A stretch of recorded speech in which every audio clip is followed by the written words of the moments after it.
Hello दोस्तों, नमस्कार। SM किसी चैनल में मैं आप सब लोगों का दिल से बहुत बहुत स्वागत करता हूं। तो दोस्तों फाइनली ऑफिशियल खबर सामने आ चुकी है विथ ऑल डेटा। सो किसकी हम लोग बात करें दोस्तों, तो यस, एक आईपीओ जिसकी चर्चा कब से यहाँ पे चल ही रही थी कि आईपीओ ये आने वाला है।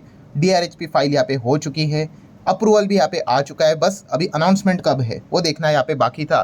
तो अनाउंसमेंट सामने यहाँ पे आ चुका है दोस्तों। हम बात यहाँ पे कर रहे हैं, यस बिल्कुल सही देखा आपने, स्विगी के आईपीओ के बारे में।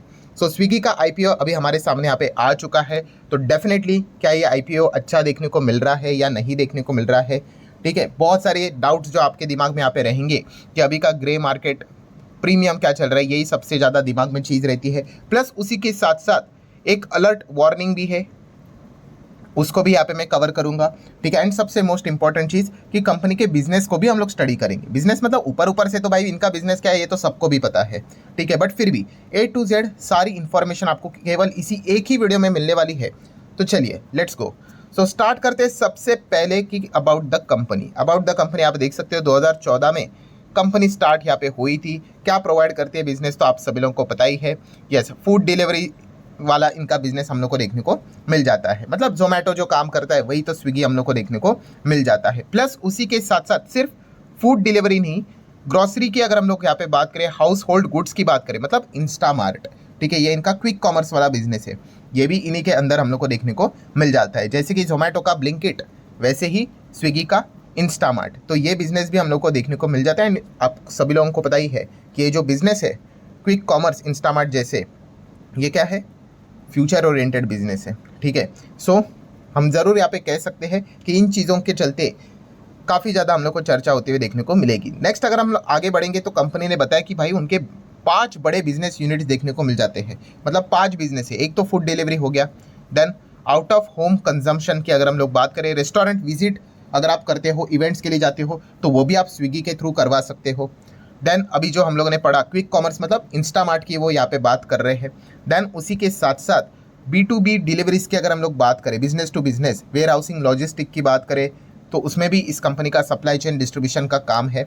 एंड आखिरी 5वें पॉइंट की अगर हम लोग यहाँ पे बात करें तो आप देख सकते हो platform innovation for a new initiatives and offering such as Swiggy से रिलेटेड उन्होंने कुछ और भी पॉइंट्स यहाँ पे, जिन्हें की बात कर ले, मिनीज की अगर बात करें, वो भी उन्होंने लॉन्च करके यहाँ पे रखे हुए। तो कुल मिला के ऐसे 5 हम लोग को पिलर्स में ये कंपनी काम करते हुए देखने को मिल जाती है। आगे की बात करें, आगे पूरा वही बात बता के रखा हुआ है कि कंपनी और क्या क्या काम करते हैं, डिटेल्स बता के रखे हुए हैं। डाइनिंग की अगर हम लोग बात करें, डाइन आउट की अगर हम लोग बात कर ले, ठीक है, इंस्टामार्ट की अगर हम लोग बात कर ले, देन स्विगी यूपीआई की बात कर ले, Swiggy HDFC bank credit card की बात कर ले, अलग अलग टाइप्स इन्होंने करके रखे हुए हैं, अलग अलग ऑफर्स भी यहाँ पे देते हैं। जैसे कि स्विगी वन की अगर बात करें तो आपको बताइए कि आपको डिस्काउंट्स यहाँ पे मिल जाते हैं, मेंबरशिप प्रोग्राम्स, उसी को हम लोगों को स्विगी वन के नाम से जाना जाता है। तो ऐसे बहुत सारे एडिशनल बेनिफिट फीचर्स उन्होंने लॉन्च करके रखे। मतलब ओवरऑल वो ये बता रहे हैं कि बिजनेस को बड़ा करने के लिए, कस्टमर एक्विजिशन करने के लिए वो क्या क्या कर रहे हैं करके, ठीक है। जो लोग यहाँ पे ऐप इस्तेमाल कर रहे होंगे, ठीक है, तो इनको तो काफ़ी अच्छी तरीके से समझ में यहाँ पे आ चुका होगा। देन कंपनी यही बताए कि और बिजनेस बड़ा करने के लिए अलग अलग पार्टनरशिप्स भी करते हैं, ठीक है, अलायंस भी यहाँ पे करते हैं। तो ये सारी चीज़ें हम लोग को नॉर्मली देखने को मिल रही है। अभी तक का जो डेटा अवेलेबल है उस हिसाब से 19,000 के आसपास कंपनी के SKUs फिलहाल तो हम लोग को देखने को यहाँ पे मिल रहे हैं, ठीक है, grocery and house hold items की अगर हम बात करें तो। देन आगे अगर हम लोग यहाँ पे बढ़ेंगे, बाकी पूरा वही चीज़ बता के रखा हुआ है। आखिरी एक पैरा हम लोग देख लेते हैं, जैसे कि इंस्टामार्ट की अगर हम लोग बात करें, ठीक है, तो लार्ज नेटवर्क के 557 एक्टिव डार्क स्टोर्स देखने को मिल जाते हैं, 32 सिटीज़ में फैले हुए हैं, ठीक है। एंड उसी के साथ साथ अगर हम लोग यहाँ पे बात करें तो रिसेंटली जो सितंबर का डेटा है उस हिसाब से ये 557 के डार्क स्टोर्स अभी 600 को क्रॉस यहाँ पे कर चुके हैं। एंड 32 सिटीज़ से अभी ये 43 सिटीज़ तक यहाँ पे आ चुके हैं। सो एक्सपांशन लगातार यहाँ पे जारी है और कंपनी में कुल मिलाकर 5,400 के करीब एम्प्लॉइज़ हम लोग को काम करते हुए देखने को यहाँ पे मिल रहे हैं। सो अबाउट द बिजनेस से हम लोग को पता चल गया भाई वो फूड डिलीवरी वाला ही काम है। इंस्टामार्ट जैसे हम लोग को क्विक कॉमर्स वाला भी काम करते हुए देखने को यहाँ पे मिल जाता है एंड बाकी के बिजनेस तो चलते ही है। व्हाट अबाउट फाइनेंशियल्स, कैसा पैसा कमा रही है कंपनी, तो सबसे पहले डेटा देख सकते हो मार्च, देन मार्च ये जून का है, मतलब ये केवल 3 ही मंथ का डेटा है, ठीक है। डायरेक्ट कंपेयर नहीं करना चाहिए, बट फिर भी रेवेन्यू की बात करें 8,700, 11,500 करोड़, और अभी ये 3 महीने में ही 3,300 करोड़ का रेवेन्यू देखने को मिल रहा है। बट रेवेन्यू क्या होता है, ये टॉप लाइन होती है। एंड अभी नीचे अगर आना है तो सब कुछ खर्चा बिर्चा कट करने के बाद, टैक्स देने के बाद NPAT net profit after tax, तो कंपनी 4000 करोड़ के लॉस में थी।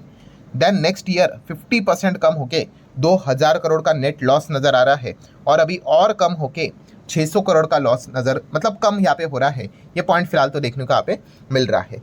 देन अगर हम लोग आगे बढ़ेंगे तो रिजर्व्स देखिए, कंपनी अगर यूजुअली लॉस में होती है तो वही चीज़ें हम लोग को रिजर्व्स में ट्रांसफर होते हुए देखने को मिल जाती है। No doubt reserves and surplus में और भी बहुत सारे पार्ट्स आ जाते हैं, बट एक नॉर्मल जनरल पॉइंट में आपको बता रहा हूँ। तो रिजर्व्स भी आप देख सकते हैं दोस्तों, नेगेटिव्स में ही देखने को मिल रहा है, और कंपनी के ऊपर 200-250 करोड़ का कर्जा भी देखने को यहाँ पे मिल रहा है। देन अगर हम लोग आगे बढ़ेंगे दोस्तों तो कंपनी का मार्केट कैप कितना है, तो मार्केट कैप है कंपनी का दोस्तों 87,298 करोड़, मतलब ऑलमोस्ट लार्ज कैप कंपनी का ही आईपीओ देखने को मिल रहा है। अभी लार्ज कैप कंपनी, एक बड़ी लार्ज कैप मतलब आप कह सकते हैं ना, इतनी बड़ी कंपनी है भाई, लगभग 1 लाख करोड़ के आसपास जाती हुई देखने को मिले, थोड़ा 19-20 हो जाता है, तो इतना बड़ा आईपीओ हम लोग को देखने को मिला। और जब आईपीओ की साइज़ बहुत बड़ी होती है, ठीक है, तो थोड़ा सा डिसअपॉइंटमेंट हम लोग को देखने को यहाँ पे मिल जाता है। ठीक है, आगे देख लेंगे और क्या क्या चीज़ें देखें, बाकी के तो सारा डेटा ईपीएस वीपीएस क्या ही पड़े, सब कुछ माइनस में रहेगा। ईपीएस अगर आपका नेट प्रॉफिट ही माइनस में है तो ईपीएस भी आपका माइनस में ही आ जाएगा, प्री पोस्ट की कोई बात होती ही नहीं है। चलो, ऑब्जेक्टिव्स क्या है भाई, क्यों आईपीओ लाना चाहते हो, क्या करोगे आईपीओ, वो फंड का क्या करोगे, तो फंड के ऑब्जेक्टिव्स उन्होंने बता के रखे हुए हैं। तो कंपनी यहाँ पे बता रही कि भाई वो इन्वेस्टमेंट करेंगे कुछ सब्सिडरीज में, देन उसी के साथ साथ आप देख सकते हैं और भी चीज़ें उन्होंने बताई कि इन्वेस्टमेंट करेंगे इनके और भी अलग अलग सब्सिडरीज, मतलब पहला तो फूड डिलीवरी से रिलेटेड है, देन क्विक कॉमर्स से रिलेटेड, डार्क स्टोर से रिलेटेड है, और भी डार्क स्टोर्स खोलने पड़ेंगे उनको। देन टेक्नोलॉजी में इन्वेस्टमेंट करेंगे, इंफ्रास्ट्रक्चर ऑल बिल्ड करेंगे इस पैसे के चलते, मार्केटिंग करेंगे, बिजनेस को प्रमोट यहाँ पे करेंगे, उसके लिए तो पैसा चाहिए। ठीक है, तो इसी के लिए मतलब इस्तेमाल यहाँ पे होने वाला है। ग्रोथ और ज़्यादा, मतलब हम कह सकते हैं इनऑर्गेनिक ग्रोथ की अगर हम लोग बात करें, ठीक है, तो और भी उसी के साथ साथ कुछ एक्विजिशंस की अगर ज़रूरत पड़े तो उसके लिए भी ये पैसे का इस्तेमाल कर सकते हैं। तो ये कुछ पॉइंट्स उन्होंने सामने बता के रखे हुए। तो चलिए अभी आ जाते हैं नॉर्मल टाइम टेबल की ओर। 6 नवंबर को ये स्टार्ट होने वाला है, 8 नवंबर को क्लोज हो जाएगा। फेस वैल्यू है केवल 1 रुपी, मतलब भविष्य में कभी स्प्लिट के सपने अगर आप देख रहे हो तो वो कभी पॉसिबल तो है नहीं फिलहाल। प्राइस बैंड की बात करें तो 371 से लेके 390 38 का लॉट साइज देखने को मिल रहा है। इशू साइज है 11,500 करोड़ का आईपीओ, काफ़ी बड़ा आईपीओ देखने को मिल रहा है। इसमें से फ्रेश इशू कंपनी के खाते में जाएगा 4,500 करोड़, एंड एग्जिट लेने वाले हैं जो कि प्रमोटर कह सकते हैं या फिर कोई अगल डिफरेंट प्लेयर होगा तो उनके खाते में चला जाएगा 6,828 करोड़। तो वो एग्जिट लेते हुए देखने को मिले। एम्प्लॉय का अगर कोई है तो 25 रुपये पर शेयर डिस्काउंट आपको मिलेगा। बुक बिल्डिंग है एनएससी बीएससी के ऊपर देखने को यहाँ पे मिल रहा है। काफ़ी लोग पूछते हैं सर ये बुक बिल्डिंग क्या होता है। अरे बुक बिल्डिंग मतलब आप ये पकड़ लो, ये जो 2 प्राइस बैंड देखने को मिलते हैं ना, हाँ वो ही बुक बिल्डिंग यहाँ पे होता है, फिक्स प्राइस नहीं होता है। ठीक है, अगर किधर फिक्स प्राइस रहेगा आईपीओ वाला उसको जाके चेक करना, वहाँ पे आपको एक ही प्राइस देखने को मिलेगा। ज़्यादा इंपॉर्टेंट नहीं है, फालतू में वहाँ पे टाइम वेस्ट नहीं करेंगे। रिजर्वेशन की बात करें, क्यूआईबी के लिए 75%, रिटेल के लिए 10% एंड नॉन इंस्टीट्यूशनल इन्वेस्टर के लिए 15%। ठीक है, तो ये एक पॉइंट देखने को मिल रहा है।